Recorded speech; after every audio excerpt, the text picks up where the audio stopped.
Welcome back. Today we're going to talk about function notation. So in the past we talked about functions and how they are, what the definition is from a relation. So now we have a specific notation when using functions. So for example, in the past we would see this type of form. This is slope-intercept form where m is the slope and b is the y-intercept. And we would express it as y equals mx plus b. So in function notation, specifically a linear function notation, we would take the y and change it to what's called f of x. And that stands for the function of x. Now we could use other letters as well. We might have g of x, or h of x, or anything of x, or even t. We might have f of t, for example. So that's how we say this particular notation. But really what it comes down to is this y value becomes the new function notation. So where we've seen y in the past, it is now a function written like this.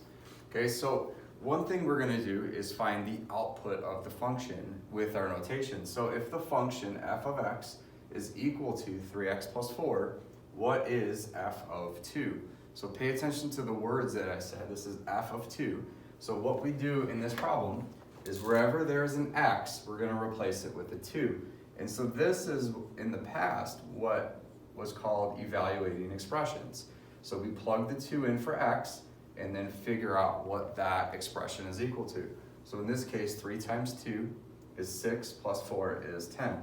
So you may need to go back and review order of operations, as some of these functions can get quite complicated in how they're expressed. This is a very simplistic way to do this problem, and there can be more complicated functions. But the main takeaway is, when you're given an input value of 2, you plug it into the expression and then figure out what it is. So for example, we're going to talk about this in a second. We can use this input and this output to create a table, and we'll talk about that in a minute. Let's talk about something like this. This is an example I've seen in a textbook where it's capital F of t. And this is the function of temperature over time. Okay, so f of t in this particular example, in the story problem, would represent the temperature in Fahrenheit. T would be the input over time. So maybe you have water in a pot that's boiling, and you want to chart the temperature, f of t, over time. So maybe the water temperature starts off at like 70 degrees Fahrenheit at 0, at the starting point. After 10 minutes of turning it on high heat, maybe it's boiling, and now it's 212 degrees Fahrenheit. So you might see weird expressions or function notations in word problems, but the word problems will spell out what you need to know. It will give you that f of t is temperature and t is the time, or maybe it's a velocity question, or whatever it might be. So when you have word problems, please read very carefully what the words are and what these things are equal to. So this function notation would equal to the old y. This would be the old x. Okay, so keep that in mind as you do word problems. So let's look at this function here, 3x. So if I entered in 2, if I'm creating a function table now for this, then I get an output of 10. So what some examples want you to do is create 3 or 4 inputs to get 3 or 4 outputs. One input you almost always want to use is 0. So when we plug 0 in, what happens? And the reason is one, very easy to do, and plus a lot of weird things happen at 0, and that's where a lot of our study and focus is aimed towards. So in this case, 3 times 0 plus 4 is going to give us a value of 4. Now my recommendation is also to do something on a little bit of the extreme of a negative and extreme on a positive. Now sometimes on the graph it works, sometimes on the graph it won't fit. So in textbooks, a lot of times you'll see 1 and -1 used. So we'll do -1, 0, and 1. So if we do -1, that's 3 times -1, which is -3, plus 4 is a positive 1. 3 times 1 plus 4 is 7. So I know this looks odd here, but what you would end up doing in this case is graphing these points. So 2 and 10. 10 would be, like, say, up here. All right, 1 would be where 7 is. 0 and 4, and then here. And then you would have your 4 points, which now you can actually graph and draw a line through them all, because it's a linear function and all the values in between those points would also be included in the function. Okay, so this would actually be a continuous function. Okay, now sometimes you may get something like this.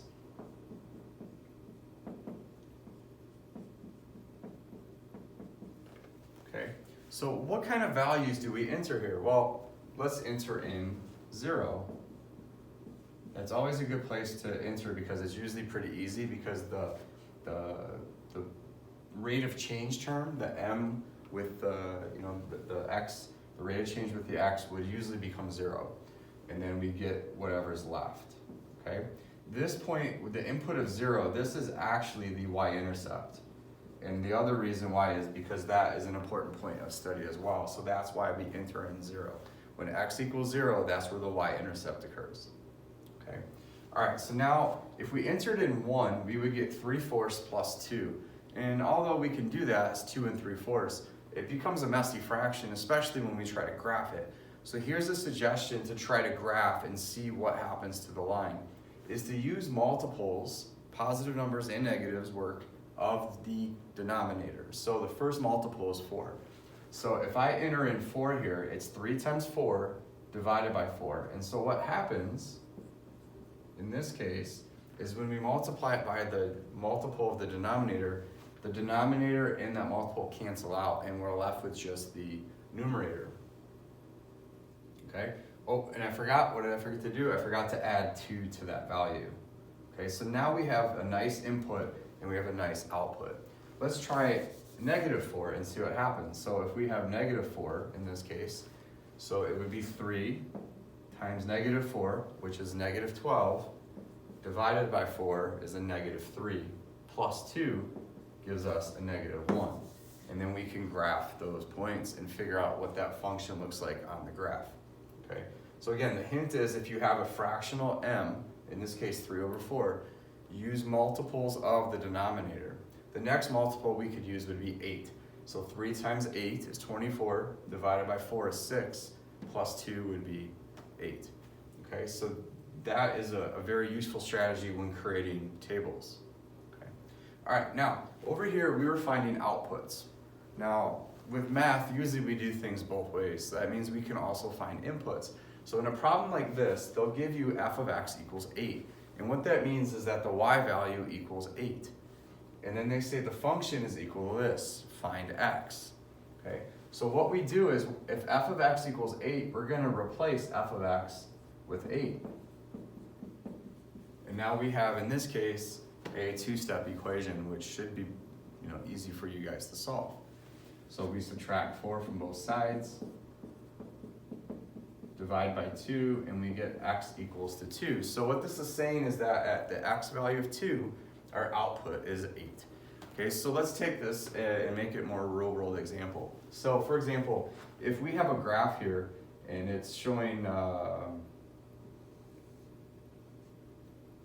something like that, okay, and we have various x values here, and then these values normally we would call y, but in function, y now becomes f of x. So these would now be our f of x values, okay? So if f of x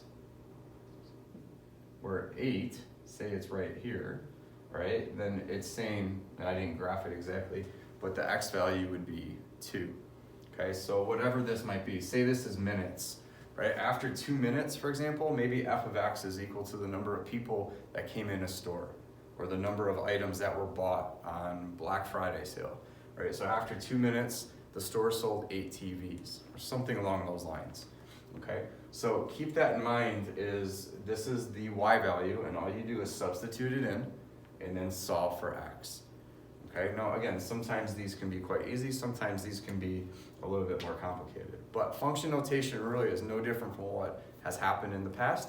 It's just replacing the y value. We can find inputs like so, we can find outputs like this, and sometimes we need to do tables in order to graph it.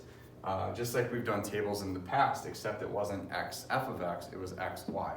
So it doesn't really change anything we've done.